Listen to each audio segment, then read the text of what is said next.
Thank you so much for your very generous introduction. There's no other place that I'm more delighted to be than here in a community of cutting-edge scholars. And I think, you know, Shelley and all that you've put together here is just a very exciting group. So today, what I'd like to do is add to an ongoing conversation here about what I'd like to call the two flags of feminism. When feminism was in its second stage in the 60s and the 70s, conversations really spoke about two different kind of aims. One was to hold up the flag of gender equality, that women should be equal to men. And this involved, first of all, the right to go to work. And it's it's easy to remember, it's easy to forget what we didn't have in 1960. You know, some third of women did work, but they didn't stay at work, and women were largely absent in the professions. Many women in many states couldn't take out a loan from a bank in their own name. And even in my university, UC Berkeley, at that point, there were 3% full professors, something like 8% of associate professors kind of absent. You go into the male faculty club, and all the photographs were of these very august-looking men. If you happened to blow the horn, you couldn't be in the Cal band, for example, in 1960. So put your horn away. So since that time, and also women earn 60 cents to every dollar a man earned. So since that time, I think we can look at substantial progress under that first flag, the quest for equality. Today, 1 year out of college, women earn 89 cents to every dollar a man earns. 10 years out, it's 69% of a man's wage that women earn, and a lot of that drop is due to what Shelley has analyzed as the motherhood penalty, very important work. And we still see it framed by gender, as Cecilia Ridgway has so well shown us. So we're not there. We are in what I called in the second shift a stalled revolution. We're still there. It's a better stall, but stalled revolution. So when Sheryl Sandberg, for example, looks at all the faces in the break room at, or the lunch room at Facebook, and she sees 80% kind of male engineers, and she's saying, where are those women? She's fighting the good fight under the first flag. Now, to get that first flag going, we had to, oh, wait a minute. You're not supposed to see all of this.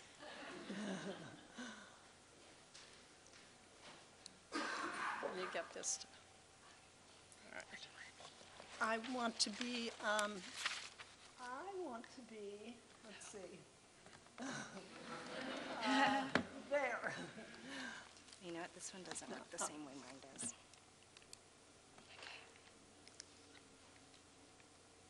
Yeah, right there. So just this. Just that one. Oh, I think I pushed the wrong thing.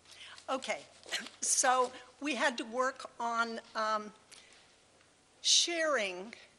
altering the notion of manhood so that there was a sharing of the chores of the second shift. And today, we've made a lot of progress. There was a recent study by Susan Bianchi which said that the full month a year extra that working women with preschool children were working is now in half. So it's just 2 weeks. So is the glass half empty? Is the glass half full? Oh, let's call it half full. At the same time, we've worked for a flexible, family-friendly workplace. So we've worked for flex time and flex place and career sabbaticals and part-time work that isn't just part of some other larger 10-hour-a-day whole. We wanted to alter the very understanding of what a career is, job is. So there's been, I would say, again, it's a kind of a flat term, substantial progress. But in fact, most of that progress is in creating more flexible hours. You can work where you want and when you work, so long as it's a 10-hour day. So another glass half full, half empty. But now,